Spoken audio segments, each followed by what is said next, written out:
Hello there, and welcome in. You're just in time for another episode of the Book Nerd Diaries. Life can be rough sometimes, so please pull up a chair here in the library and relax for a while as we dive deep into the latest books we've crossed off our endless to-read list. Memory can be such a fickle thing. When we're young, every single moment seems so urgent and important to us. We try so hard to hold on to those feelings, only to have them slowly fall through our fingers like sand. One grain at a time, the memories slip away, until all that's left is a strange sort of grief for what used to be. In our book today, We Could Be Heroes by Mike Chen, we are presented with two characters who have two very important things in common. They both have superpowers, and neither of them have any memory of who they were. One of them spends every waking moment trying to get those memories back. The other wishes to leave their old life behind completely, in favor of building something new. Now, is ignorance bliss, as they say, or could the truth set you free?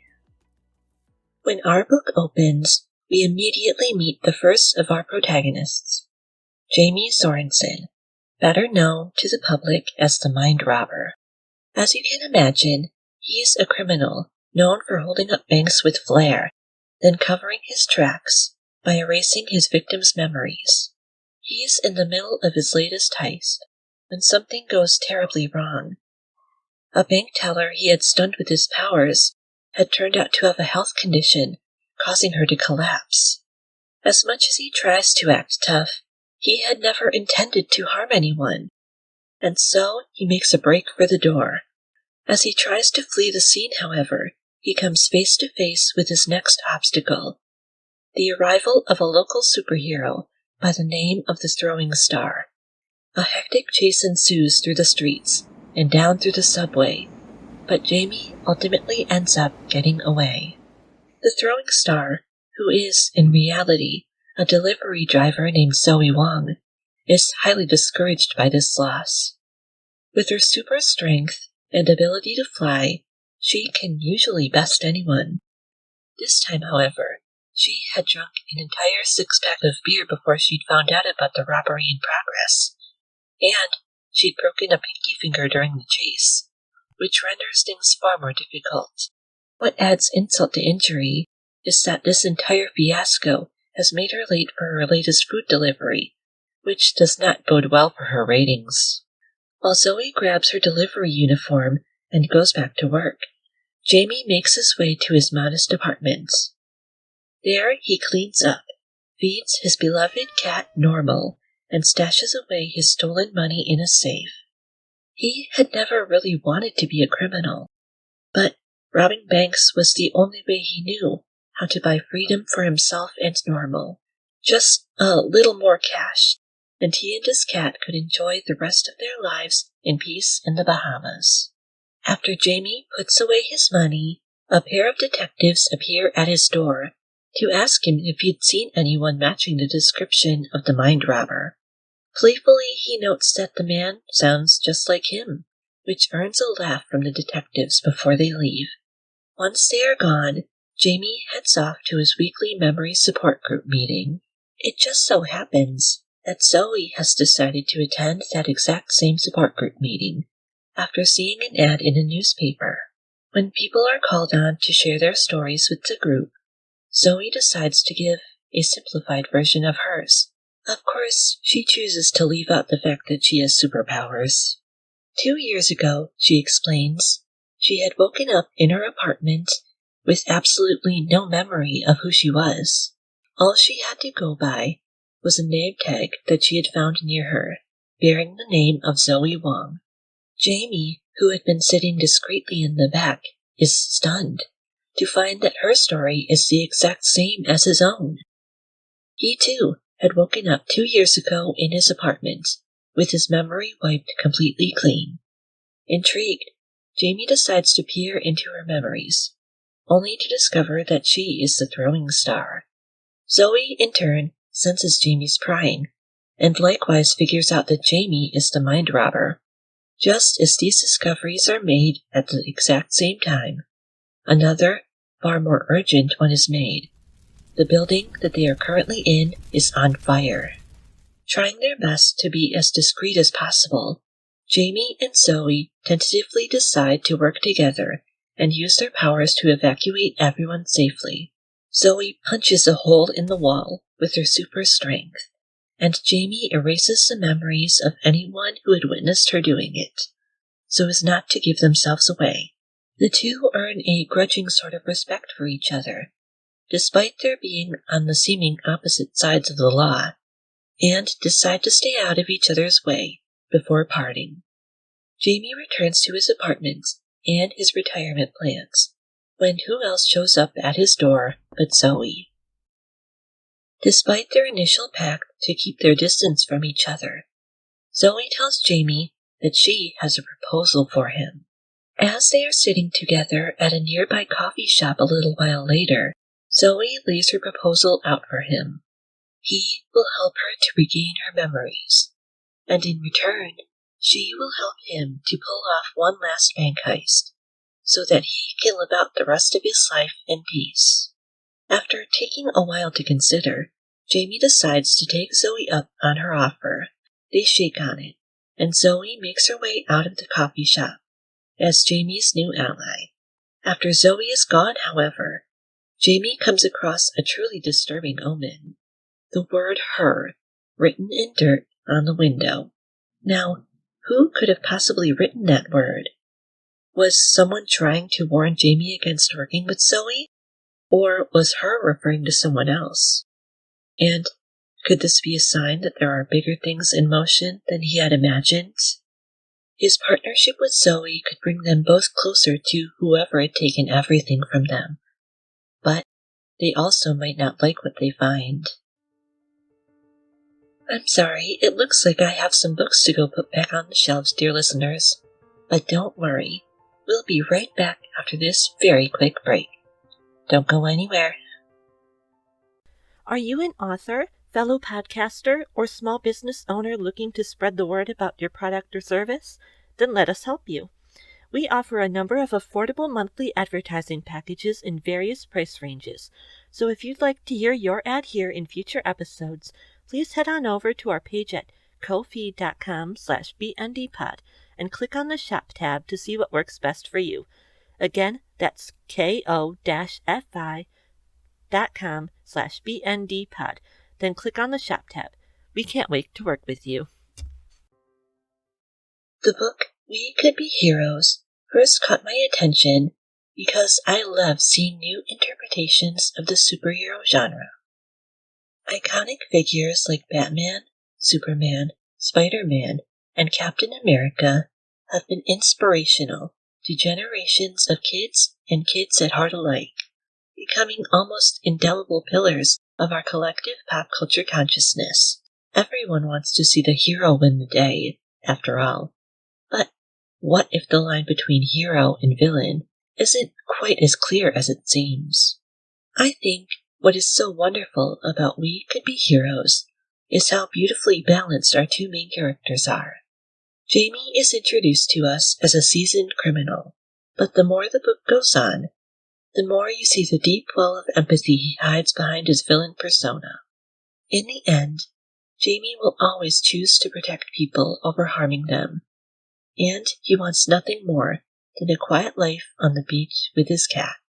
Our second protagonist, Zoe, is a beloved hero throughout the city. Everyone looks to her in her persona as the throwing star to stop criminals like Jamie with her formidable strength and speed.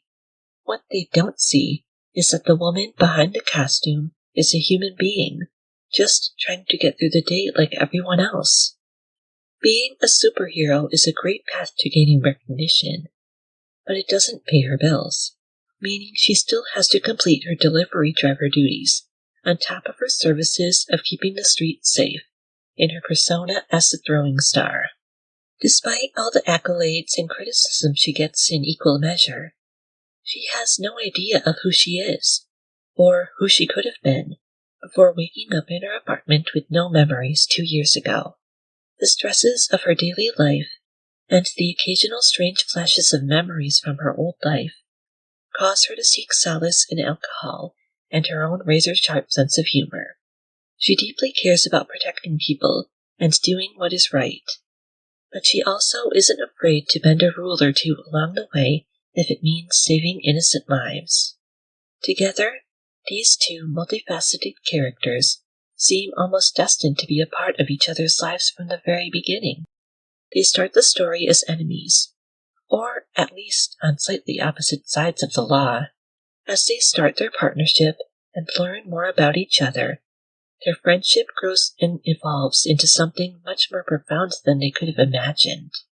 Both Jamie and Zoe have quite literally had their whole lives cruelly taken from them, but together they learn to forge something new from the ashes of what they'd lost. They complete each other so perfectly, with all of their very human virtues and flaws, that the only term I could use to describe them is soulmates. Honestly, if there is any proof that the phrase isn't just exclusive to romantic partnerships, I would have to say that it's these two, and I certainly wouldn't mind reading at least 2 more books about them, if they don't exist already. Though this book deals with superheroes and has mile-a-minute action that makes it an incredibly fun, easy read, there's a very real thesis of sorts at its core, and that is, only you can decide who you are. Zoe spends so much of the book trying desperately to reconnect with the past that she'd lost. She hopes that by recovering her memories, she'll find some answer as to who she's supposed to be, but her efforts seem to be all for nothing. In the end, it's Jamie who reminds her that who she was doesn't matter at all. It's only who she chooses to be right now, and who Zoe is right now is his best friend, and that's enough. Life brings with it a crushing sense of expectation that feels almost impossible to shake sometimes.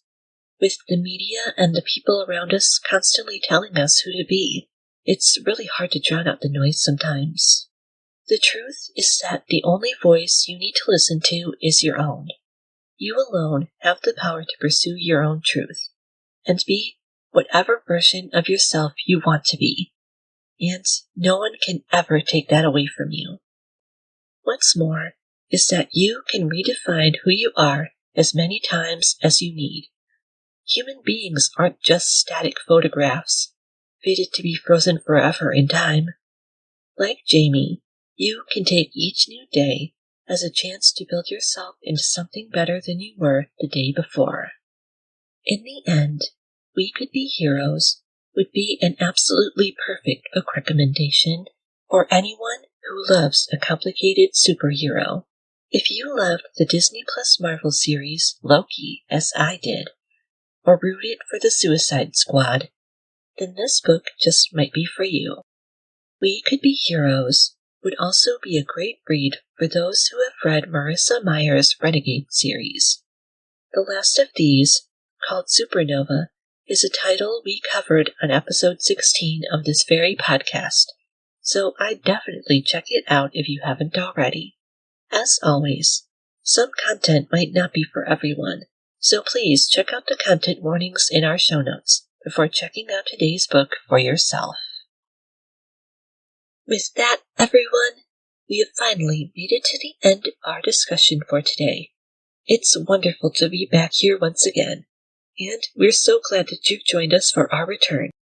The library is almost ready to close for another day, but before we turn the sign around, we would like to extend some very special thank yous. Firstly, thank you so much to Julie and Katie, aka one of the very best sisters I could ever ask for being our incredible Ride or Die subscribers over at patreon.com/bndpod. Your kind monthly contributions are really what keep the lights on here at the library, and for that, we really can't thank you enough. If you, too, would like to get perks like early ad-free episodes, 2 exclusive episodes a month, notes, scripts, our monthly newsletter, as well as access to our new private Discord server. We hope you'll join them. Every dollar counts. Our deepest gratitude also goes out as well to anyone who has kindly shared our episodes on social media, left us a review via Apple Podcasts or their app of choice, or told the people in their lives about us. These are the very best ways to help bring more people to the library, and independent operations like ours depend on word of mouth, so every bit truly helps. Next week, Friday, March 11th, we'll be dropping a special bonus episode just for our lovely $5 and up supporters on Patreon, and we'll be right back here in 2 weeks for another edition of the Book Nerd Diaries. See you then. The Book Nerd Diaries is written, edited, researched, and hosted by me, Amber Wilchin. Thank you so much to the wonderful astrofreq from Pixabay for the use of our theme song, The Grand Entrance. All other music and sound effects you hear during this episode are also provided by the good people of Pixabay, so please check out the show notes for full credits. If you'd like to connect with us online, please follow us on Instagram or Twitter at BNDpod, on Facebook at Book Nerd Diaries, or via our website at bndpod.wordpress.com. If you have any comments, questions, or ideas for future episodes to send my way, please feel free to drop us an email anytime at bndpod@gmail.com. I'd love to hear from you. Until next time, everyone, please be good to yourselves, because the world needs you. And don't forget to support your local library.